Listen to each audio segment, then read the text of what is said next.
I've lived in New Jersey my entire life, and I've been involved in lots of arts, acting, writing. I even married a musician.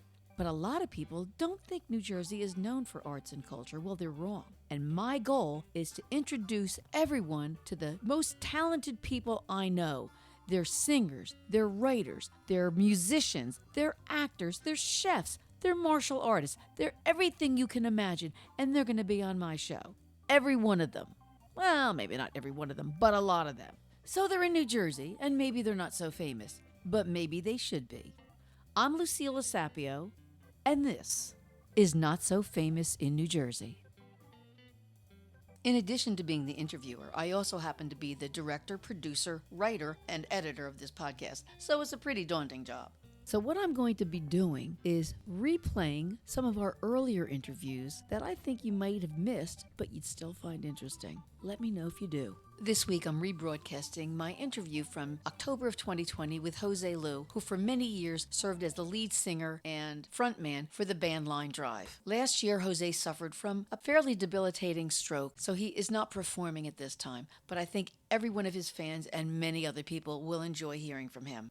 Jose Loo is a talented and perhaps the most talented musician that I know. He's a singer, a composer, a producer, an arranger, and a keyboard player, but he is best known as a singer. He is so charismatic on stage that people are just drawn to him. He's been described by many people as a cross between Stevie Wonder and Sting, but I don't know if that does him justice. I'm so glad to have him on today, and he's such a fun guy to talk to.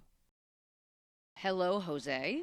Hello, Lucille. It is so good to see you. It's good to be seen. Good to see you, too. Do you come from a musical family? No, but I come from a music-loving family. Everybody, and I mean everybody in my family, love music. They love dancing to it. They love listening to it. It's like it's in our veins.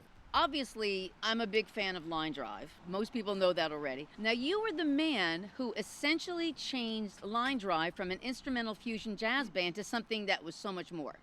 What had you been doing before you auditioned for Line Drive? I was kicking around in bands. I was gigging. I was living in Old Bridge, and I was like, I got to make money. So I got some day jobs. One of them was washing dishes in the morning from 6 in the morning till 5 in the evening. And then I would walk across Route 18 and go work at the movie theaters from 6 to midnight. And I loved it. I was a dishwasher. And the reason why I loved being a dishwasher is because I didn't have to think. And I freed up my mind to compose and think about music. You know, a lot of people say that if you are doing something that's creative, you don't want to have a job that's also creative because it sucks that creativity out of you. Right. It occupies your intentional thinking. What was your audition like with Line Drive? Because I want to compare your story to what I've heard. Okay, I'm going to go back a little before my audition. So I'm reading the query and I says, I need a job at something else that's not going to take up all this time. Band seeking singer. This band Line Drive was playing, I think, at this place called Club Benet. So I went there to listen, to check them out. I'm like, hey, they're pretty good. And I walked up to the band and said, hi, my name is Jose. I'm a singer, and I hear you're looking for a singer, and I'd like to audition for it. They're like, yeah, sure, come back. So I went to Tim Boyce's house.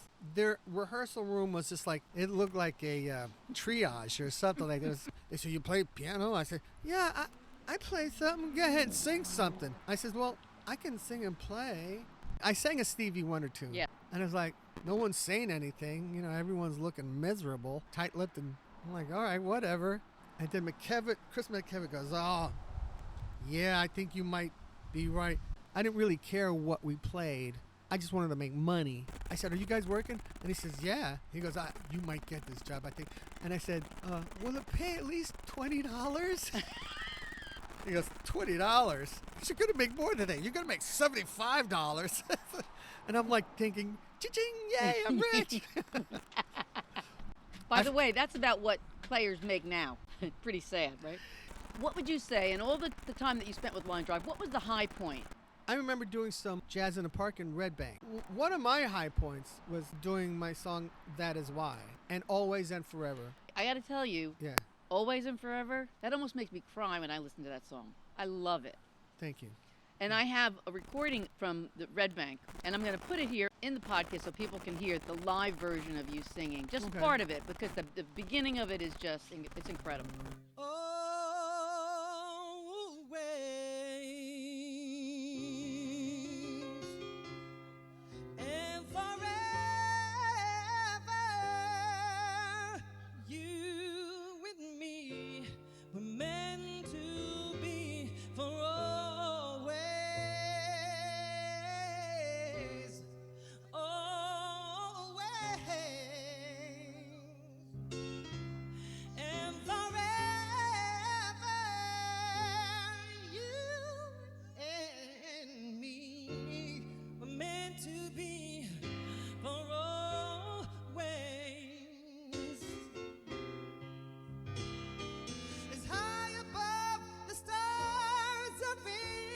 heaven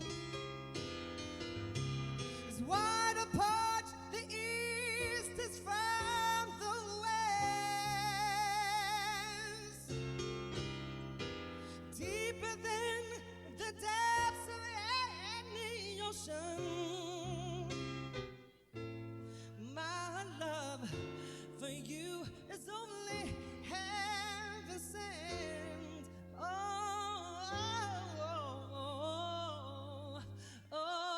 Away. And forever, you and me were meant to be for always, always. And forever, you and me were meant to be for always. You and me were meant to be for always.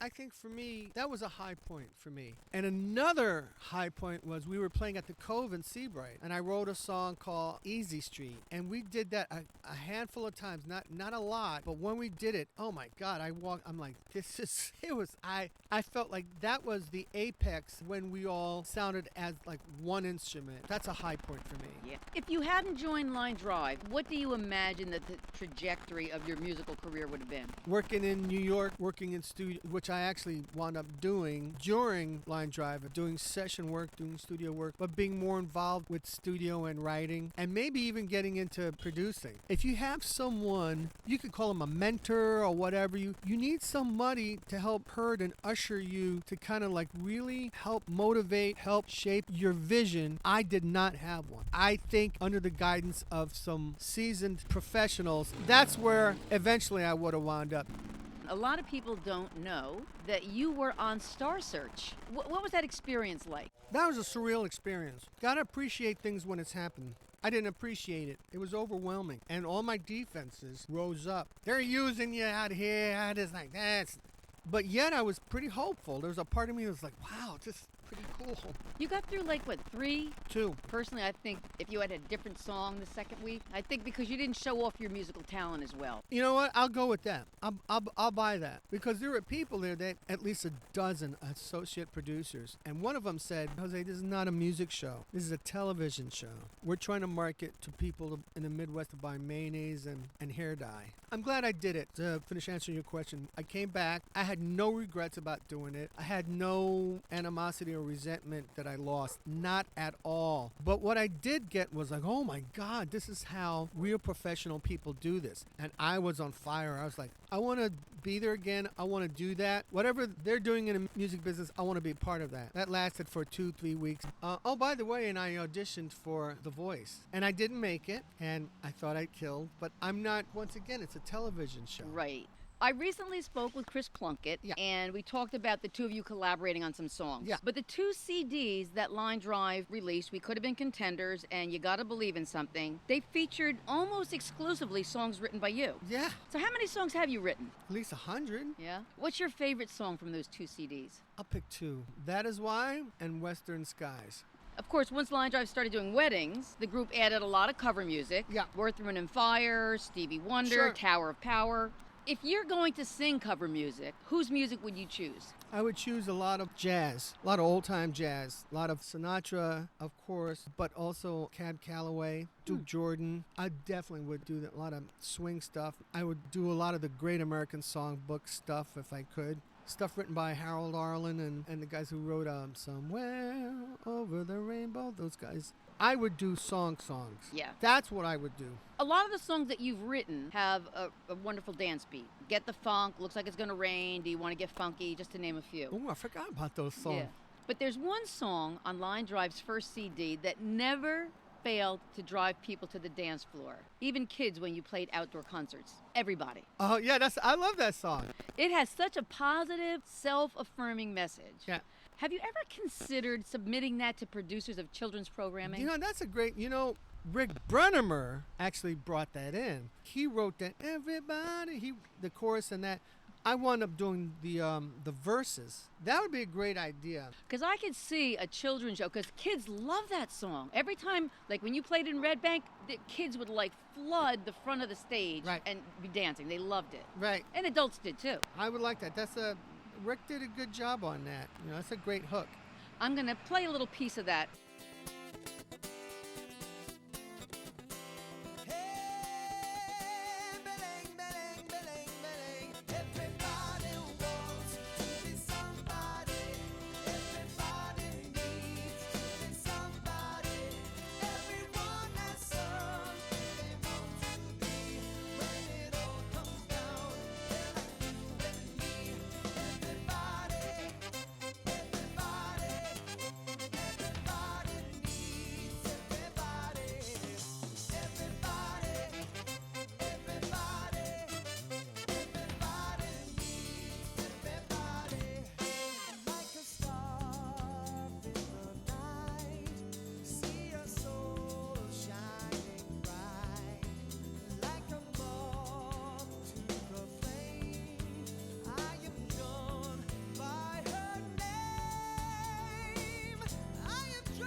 And Get the Funk, by the way, I really like that one too. I guess that's another song that people really like. Yeah, they do. Well, check this out. We were doing Red Bank in the Park, and people were yelling, "Get the funk, get the funk!" And I think we called something else. And a woman at the side of the stage said to me, "You're not gonna do your own music?" I go, "Well, we're here to get some weddings." And she says, "If you're not gonna play your own music, what's the point?" And I was like, "Hush." Yeah. And that stuck with me. Yeah. You wrote some great songs. I don't care how many times I've listened to them. I always enjoy listening to the songs that you've written. Thank you. Now, a lot of your earlier songs had a Latin twist, but since leaving Line Drive, it seems like you've embraced that kind of music even more. Yep. What drove you to focus more on the Latin sound? You cut me, I bleed. That just comes out of me. That's who I am. Every day is a holiday. When we're together, my heart is so filled up with your love. Every day is a holiday, so why don't we go and celebrate what we've got? Does any of your music address social inequities? When it comes to social issues, I address social issues more with addressing personal issues. How I think, how do I love, how do I accept, what am I about? Addressing social issues, I have to address me, the man in the mirror. I have to take a look and fix what's going on with me. You've been described by some people as a sort of a cross between Stevie Wonder and Sting. But in addition to being a very charismatic singer, every musician that I've spoken to that has worked with you comments on your ability to arrange, produce, and even play the keyboards beautifully. Why did you choose to concentrate on singing instead of some of those other things? It came fairly natural to me and organic, the singing part. The writing and the keyboard playing, the producing, I got to work at that. Out of all the things that you do creatively, what gives you the most satisfaction? I was working with Line Drive. We were in a bar in Keensburg. There wasn't a lot of people there. I forget what I was singing, but I heard it coming out of my mouth, and I said, this is what I'm born to do. I was like, it hit me like a diamond. This is what I'm supposed to do. Just sing. That's like my gift. Focus. It's like, oh, I was created to do this. And half the band's pissed off or something, like, you know how that goes. And here I am going, oh. Now, you've done, obviously, club work, jingles, background vocals, outdoor concerts, weddings, and you played concerts at Count Basie. You opened for Special Effects, Tower of Power. Now, given the choice, what type of venue would you most like to be doing now?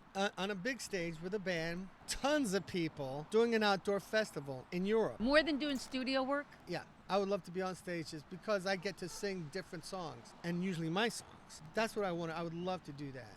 and Madison Square Garden. Just a little Madison Square Garden. Just a little thrown in. Madison Square Garden. I did a Jose Loo band opening up for Tower of Power. We just played my music. I couldn't see anybody, but I loved every minute. And when people started clapping and going, "Ah," I was surprised. I was knocked over by them.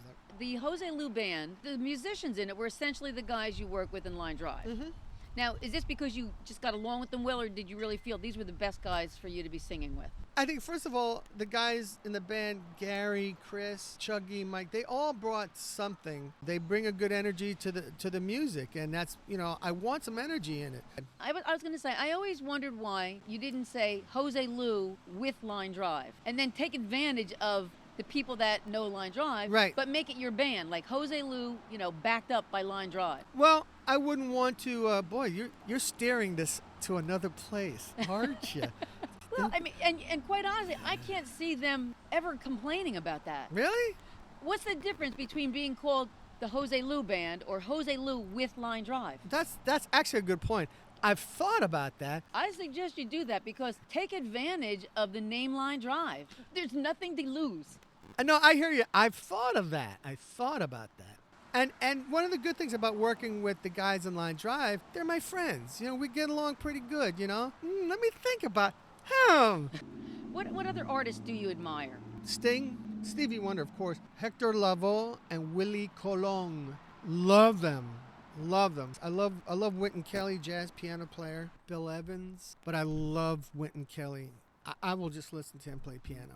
Anybody who knows you, and Right. of course I've known you for a long time, would describe you as intelligent, kind, and very funny. So much of that comes through on stage, which is probably the reason why you have such a charismatic presence on stage. Have you ever thought about what draws people to you on stage other than just your singing? I don't know, because I think to myself, I'm just there. I just show up and I'm like, I got a job to do and I'm hoping I'm doing a good job. It kind of goes back to that question that we talked about earlier about social justice, and you said with you it's more of a one-to-one thing. And I think people sense that with you on stage, like you are making a personal connection to the audience. Yeah. That's how I feel when I write. I'm writing a song called Different Kinds of People, and it's been laying around for almost 30 years. I'm thinking, I need to finish this song. We can all make room for different kinds of people in our lives. That is why it's about my transformation as a human being in my soul. Being lost and, being effed up, because I was effed up for a long time. Many of us saw you singing backup during the Christmas tree lighting special on the roof of 30 Rock. Yep! Who were you backing up? Jennifer Nettles from Sugartown. I think that's the name. They're like one of those huge country bands. What was that experience like? I thought to myself, this is where I belong. 2 years, I'm going to be one of the headliners. I thought that. And in some way, and I'm glad you reminded me of that, because that's going to help me do that, put that in my brain. I'm going to put that out there. I do. I want to do that. Let me switch over to the local music scene. Yeah. Assuming at some point that the coronavirus is going to be under control and that live music returns, what do you see as your next steps? My next step is finishing my website and my YouTube channel and having my songs, singing and playing, getting out there, and performing on huge stages. Jazz in Jamaica, those festivals, smooth jazz concerts, whatever. Even concerts, I've backed up other people, music in Jersey City or whatever. I want to sell my songs too. One of the things that I've seen in all these documentaries we're watching, it's the copyrights Yep. where the music is. And you have some great songs. Thank you. You should be sending them to artists. I am, yeah. Oh, and I'm writing some musicals too, by the way. And I'm working on a television series. It started as a musical. I'm thinking, wait a minute, this could be like a 6 or 7 series television thing. So Well, you could have both, musical and Yeah. television series. Think of Glee. yeah. Well, this one's called "Are We Eating on This Gig?" Are we eating on this gig? And it's And are they club sandwiches? there's a song about that in there. No mayonnaise, no mustard, no music. How are we supposed to eat this stuff? We've had enough. I have a whole That sounds good. yeah, I have a whole thing. I have a whole musical. Can people buy your music? Not yet. I got to finish that one. This is what I see. And you even hear it in documentaries. Bands fall apart, they quit, they argue. I've seen it. Almost every band worth their salt has argued and fell apart and stuff. And I always say when I see those documentaries, like, what's wrong with them? Why didn't they just work it out? Yeah, you got to have a good business sense. You have to have a sense of business and no effing around. One of the things that Chris and I talked about, because he was saying, you guys had it. You had it. I mean, there was this synergy, and there still is whenever you guys play together. There's still this kind of magic that comes out. And he goes, what did we do wrong? All these other groups that had that, they went big. And I said, yeah, but they all broke up. They're either dead, drug addicts, miserable. You guys, maybe because you liked each other. You guys were together for 40 years or something. You know, and I think back to when you guys did the concert at the McClunes 2 or 3 years ago. Yeah. People went nuts. I mean, that sold out in like 2 days. I know, right? You could do it again as Jose Loo and Line Drive. Do you think that will sell? Yep. Why not? All right, this is my last question. No more? I know, we could talk forever. If somebody told you that they were pursuing a career as a singer, Yeah. what kind of advice would you give them? Take care of your body, take care of your voice, work at it. Whatever you don't know, whatever you need to know, make it your business to find out. Be responsible for your craft. Mature, learn, and wise up. Try to be grateful for what you have, even grateful for the things you don't have. You never know how that might work. Yeah. That's what I would do. And take care of your instrument. Jose? Yes. Thanks so much for making the time to come here today. Oh, you're very welcome. Thank you for inviting me here and allowing me to sit here and drink your coffee and eat some of your cookies and talk about stuff. I appreciate that. I love the arts and I love to talk, and that's why I'm talking to local artists. And if you like listening, then subscribe to my podcast. You can do it on this page, on iTunes, or anywhere you get podcasts. I'm Lucilla Sapio, and this is Not So Famous in New Jersey.